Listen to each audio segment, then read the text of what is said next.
Le presque tout sur les écrans, bonsoir Fabien. Allez, bonsoir,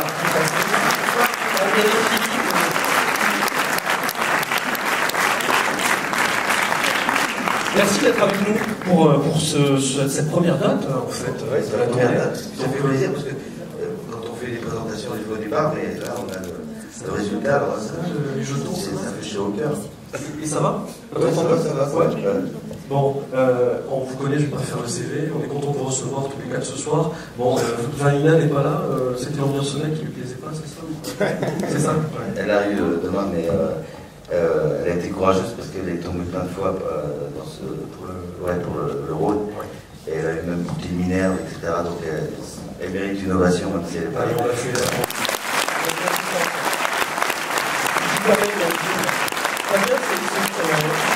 Un sujet qui... Le TOF, le PMU, c'est quelque chose qui vous parle? C'est Mathilde Seigné qui m'avait dit tu devrais faire un film sur les chevaux, sur les courses, quoi, parce qu'il y a un parler populaire, il y a un parler qui n'a pas changé depuis Audiard, c'est un monde un peu fermé. Et puis moi j'avais adoré, je vais refaire mon petit chapitre sur le dimanche, mais j'ai toujours eu une angoisse depuis l'enfance du dimanche. Et le dimanche, quand j'étais petit, c'était le tiercé, on entendait les chiffres, le 3, le 8, le 7. Et moi j'étais avec la radio, donc j'entendais ces pronostics. Et l'après-midi, je voyais souvent les gens revenir un peu, les poches percées, ne pas gagner. Il y avait une tristesse. Puis la tristesse continuait dans le dimanche pour moi quand arrivait le générique de Stade 2. Parce que là c'était vraiment les grosses angoisses. Et après, le journal télévisé, alors là, grosse angoisse. Les devoirs pas faits, tout ça. Et le générique du film du dimanche qui me réconciliait avec le dimanche. Et là, j'avais un film que j'avais adoré qui s'appelle Le Gentleman d'Epsom avec Jean Gabin. Et donc j'ai voulu rendre hommage aussi au film du dimanche soir. Là, vous êtes producteur, je crois, exécutif du film. Ouais, c'est ça, j'étais entre... disons, j'essayais d'accompagner Fabien dans sa vision du film. Donc il y avait l'enveloppe de Pathé, la vision de Fabien, parce qu'au milieu, on se dit non, mais il a poussé les trucs. C'était super, c'était une belle aventure. Alors, la distribution, elle s'est faite comment aussi? Parce que, par hasard, en fait, on a pris des gens qui étaient dans la rue. On a pris des gens au chômage. C'est bien ça. On a fait la PE, et là, je suis tombé sur Edouard Gère, qui jouait une pièce qui s'appelait Miam Miam. J'avais été voir Miam Miam avec Edouard, et j'avais adoré cette pièce. Maintenant, il fait une autre pièce qui s'appelle À la française, qui est tout aussi réussie. Voilà, et c'est à Toulouse en juin, d'ailleurs. Et donc je me suis dit, tiens, les deux là, ils seraient bien dans la distribution. On n'a pas bougé, j'ai mis des photos au mur. Parce que Fabien, il travaille avec il a un grand panneau, enfin dans son bureau là, il met plein de photos, plein de dessins, plein d'images, etc. Il y avait les quatre. Il y avait les quatre portraits. Ah oui. Et il y avait Lucien Jean-Baptiste aussi que je connaissais. Je ne suis pas au Marcy. Et Lucien, j'avais adoré, j'étais jury à l'Alpe d'Huez et j'avais adoré son film. Et voilà, donc je trouvais qu'il était super. Et d'avoir deux réalisateurs quand même dans l'équipe, ça met pas une pression entre guillemets, j'imagine que non, mais il n'y a pas un truc. Bon, non, parce que ça fait des vacances pour eux. Oui, voilà. J'avais l'impression que c'était pour Lucien et Alain, ils se détendaient un peu, quoi. C'est vrai que la journée d'hommage, t'as fini. Lui, il avait fait il se marrait, il se marrait. Bon, Philippe, Duquette, votre parcours, votre vie, les chiens, et puis plein d'autres films. Oui, ça date un peu déjà. Ça date. Moreau, oui, voilà, je continue ma petite route, voilà. On est content de vous retrouver. Et moi, j'étais ravi de croiser leur chemin, parce qu'on ça a été une très belle aventure qui s'est faite naturellement, comme ça, et on a pris beaucoup de plaisir à bien travailler, je trouve. C'était la voix, Je te remercie. Tu me rassures. J'aimerais que tu sois mon médecin pour me dire j'ai un cancer.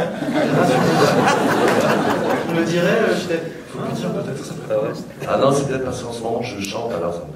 Ah ouais, c'est merci. Ouais. Je serai en bonne et plaisir pour un spectacle. Fort de France. Mi-février. Je rends fier panda. Vous avez des tickets Non, pas ce soir, pas jusque-là. Mine de rien, après on va passer la parole publique, mais il y a une scène un peu terrible, je crois, que vous avez vécue pendant le tournage dans la voiture, à cause de Philippe. Ouais, mais oui, grâce à Philippe. Mais aussi, tu me fais beaucoup rire, entre autres, et dans cette scène, il pleure, donc derrière, il sanglote, et c'est, moi, je trouvais ça insupportable, ces sanglots. Donc dans la scène, on voit, je me mange les joues pour pas rire, j'ai une tête affreuse. C'est le seul moyen, j'avais déjà planté... Enfin, tous ont... Oui, c'est communicatif parce que il y a Edouard qui a craqué aussi dans cette scène. Alain, il est en permanence la lèvre, il se mord la lèvre. J'ai des joues, quand on fait bien les joues, quand on regarde bien, elle est mortelle. Une seule ambiance, quoi. Donc, très clair. Ça se sent. Je viens vers vous pour des questions. Si vous avez quelques questions à poser à l'équipe du film, n'hésitez pas. Ce serait pour savoir d'où ça vous est venu l'idée de la langue. Alors ça, c'est un... La drogue, hein, je pense. Si, parce que moi, c'est là où la collaboration est devenue truculente, parce que Alain, les animaux, enfin, t'as un truc quand même avec les animaux assez fort, et tu m'as dit tout d'un coup, c'est vrai que quand tu m'as dit ça pour la première fois, je dis, il a une langue comme ça, et après on a déliré, c'est pour ça qu'elle gagne une langue. D'autres questions sur la langue ou sur autre chose? Bon, ça... Voilà, franchement, merci d'être revenu d'aussi loin pour 10 minutes. C'est un peu hélas. Cette soirée vous soit profitable. Le casting, je disais tout à l'heure, pardon, il est assez impressionnant. Il y a beaucoup de monde. C'est des envies aussi de se faire plaisir, de voir, je sais pas, Sergi Lopez, Elena Noguera, Jérôme Commandeur. Il y en a un qu'on oublie, mais parce qu'il est très loin, c'est Gérard Depardieu. Moi aussi. J'ai pas osé en parler. Parce qu'il faut en parler. Allons-y, sortons le dossier. Il a été super pour le film parce qu'il a participé activement à réunir les 4 personnages. Et, nous avons fait même une lecture chez Alain un jour, et 2 jours, ouais, où Edouard, il ne savait pas s'il devait faire le film, tout ça. Il n'avait pas vu tout l'humour et Depardieu dit, tu ne peux pas lutter à côté de ne passe pas à côté de ton destin, fais ce film. Et il a provoqué une réunion, comme il voulait convaincre Edouard, la lecture, il a fait tous les personnages. Madame Garcia, la concierge, les Torpille. Ah ouais, puis tout magnifique, quoi. Parce que... Bonjour, j'ai beaucoup aimé le film, j'ai vu plein d'extraits avant, depuis 3 semaines. Ça m'énervait d'après les esprits, en fait, je l'ai adoré, c'est passé une bonne soirée. Et une question pour Fabien Autonati.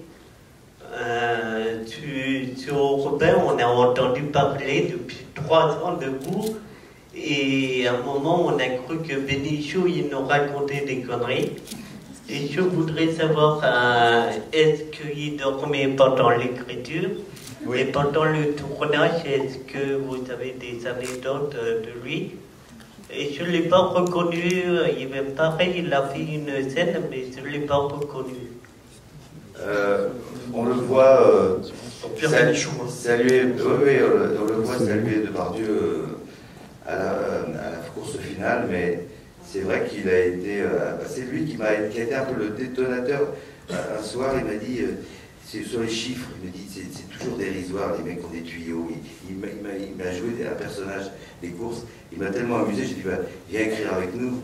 Et lui, après, Europe 1, parce que Europe 1, je pense qu'il enregistre le matin à 9h, il venait nous rejoindre. Et comme c'était très tôt, 9h, il dormait l'après-midi.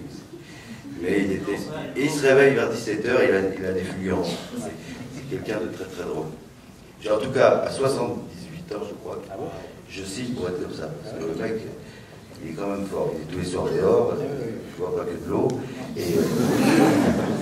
Et il est en pleine forme. Pas d'eau du tout, d'ailleurs. Et donc, il est carrément dément. Avez-vous d'autres questions? Merci. Je suis un petit peu perplexe en ce qui concerne la langue du cheval. J'adore les chevaux, j'en ai eu aussi, j'ai été propriétaire d'un cheval. J'ai rarement vu une langue aussi longue qu'un cheval. Est-ce que c'est une prothèse? Est-ce que c'est un montage? Ou est-ce que c'est quelque chose que vous avez fait qui est anormal au cheval? Parce que c'est pas possible. Le casting pour trouver le bon cheval avec cette langue a été très long. C'est aucun trucage. Aucun trucage. Autant j'ai préparé le temps numérique,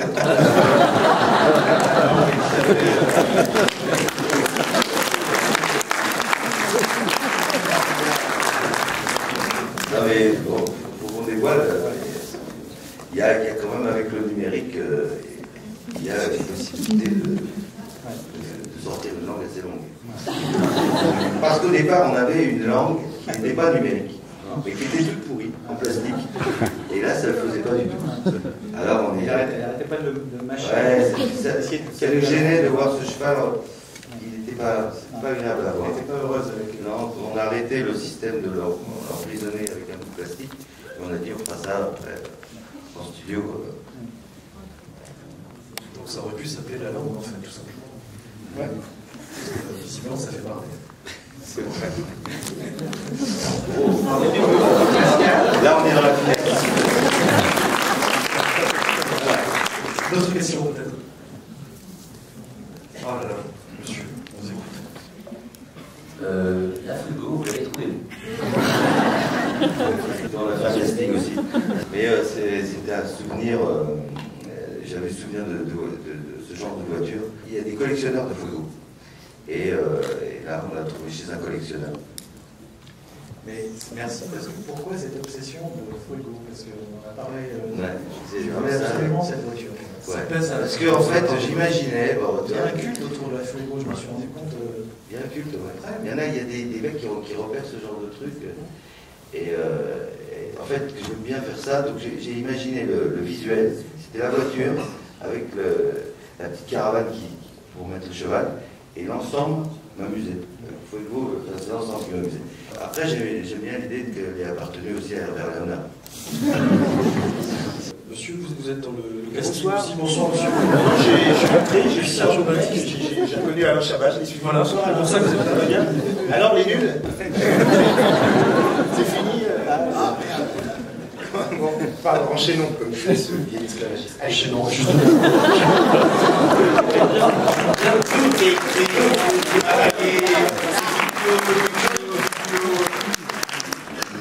Allez. Oui, le regard du réalisateur quand même sur le film, c'est quelque chose de...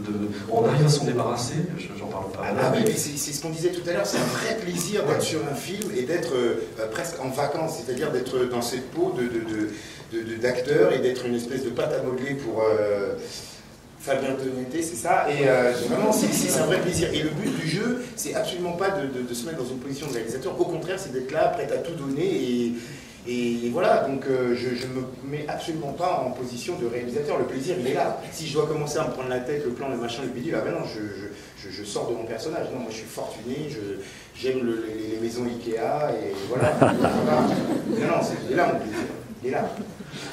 Tu as d'autres questions? Non, j'allais sortir, je me tournais vers vous si vous avez encore des questions, et après on va aller dormir, je crois. Trop là. Le 7, l'As et le 4. Vous êtes où? Et dans l'ordre, 7.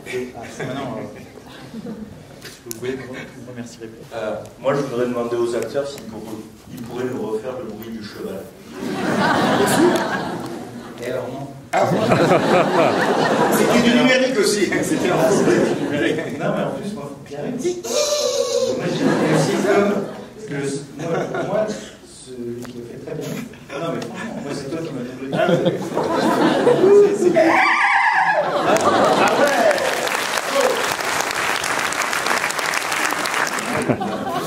Quelqu'un sait faire le canard.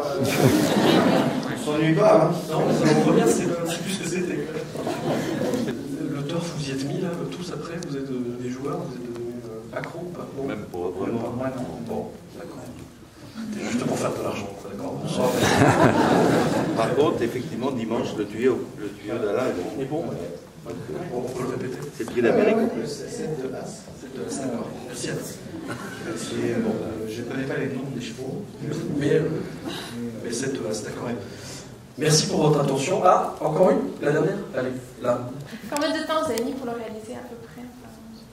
il y a le tournage, Ouais, mais un en an. tout, l'écriture, le tournage, le montage qui est toujours très long, et le mixage, ça fait à peu près 2 ans. Ouais. 2 ans. Justement, les scènes de course sont, je crois, filmées à part. Ça a été aussi un exercice de style, ça. C'est toute une usine à gaz. Parce que quand on écrit une scène avec peloton de 13 chevaux, moi je ne savais pas que les chevaux ça durait 1 heure. Donc en fait il en faut plein de chevaux. Il faut tripler les 13. Donc tripler les voitures, tripler les lames. Donc c'est devenu un truc de fou. Mais quand on l'avait écrit, nous, on ne pensait pas vraiment à ces contraintes. C'est très feignant en cheval en fait. Ouais. Je crois que c'est 1 heure, c'est fini. Tiens, 1 heure. Ouais, Maxi. Il y a un cheval qui vient de nous quitter. C'est un grand cheval au Razi. Ah oui. Et on l'appelait le roi fainéant. Parce qu'il dormait tout le temps. Il faisait sa course. Il durait 4 minutes. Il gagnait. Et il dormait. Des mecs comme ça. Des vannes de cul là-dessus. Merci pour votre attention. Le film sur le 13 février.